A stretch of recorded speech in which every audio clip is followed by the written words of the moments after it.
You know, this journey is just not my story, it's our story. And it really has been. It's been our story.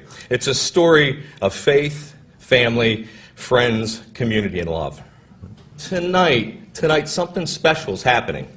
And I know that this community won't rest until we find a cure for pancreatic cancer.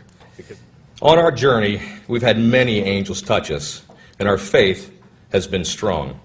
You know, faith doesn't get you around problems. It gets you through problems.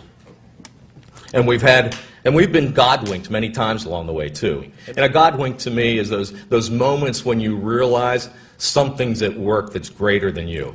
That you just go, wow, that happened, and I just can't believe it just happened. Don't ever underestimate those God-winks, because they're important in life, and sometimes we just don't recognize them. And so the cure is now. When Dr. Moser told me about a 4-year-old with pancreatic cancer, I think the time for a cure is now. When I look in the eyes of my sons and think about their future, I think the time for a cure is now.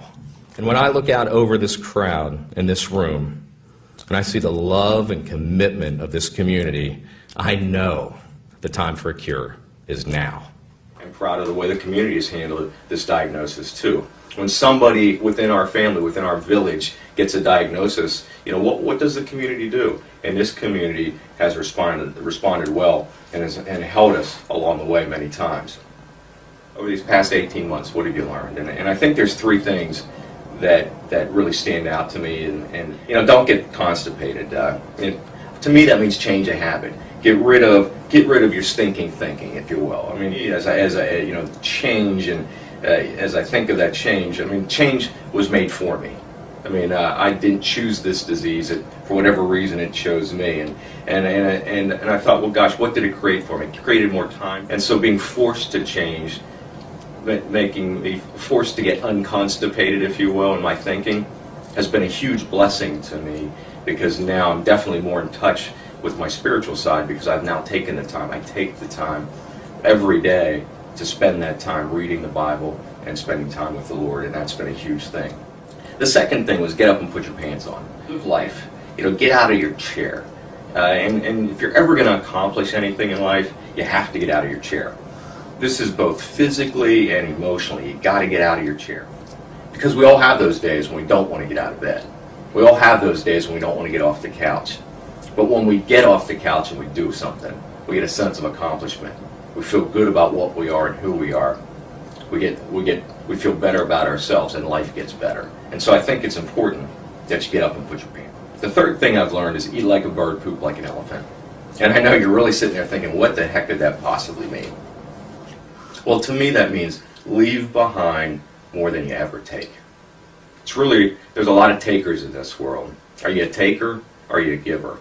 And I would hope, and I know the people in this room are all givers, so leave behind more than you take. We all have the instrument of healing. When we walk into a room and we smile at somebody who's down, we've helped to heal them.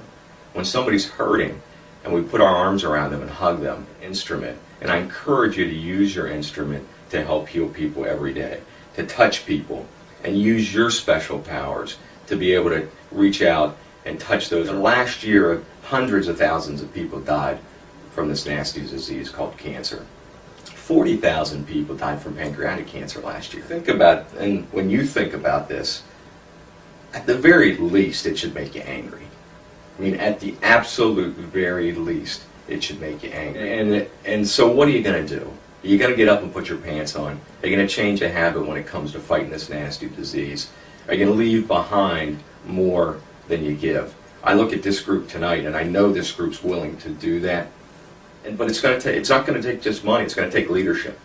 I mean, leadership, it's going to take people talking to leadership to help pull this together. It's going to take the top doctors in the world willing to talk to the other top doctors in the world to defeat cancer. It's going to take the willingness of people in Congress to fight this disease.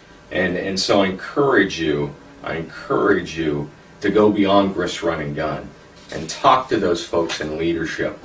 Give of your time. Give of your money. That's what we're asking tonight is for you to give of your time and money to help cure this nasty disease called cancer, and specifically this disease called pancreatic cancer. Because I don't, as I said last year, I don't want to pass this disease on to the next generation.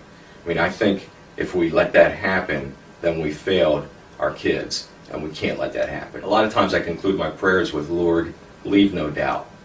Tonight, in this in you, let's leave no doubt. Let's cure this thing. Let's get it done. I say to you, leave no doubt, because with your help and with His help and with your passion, we can get it done. God bless you. Thank you. And don't forget to write a big check.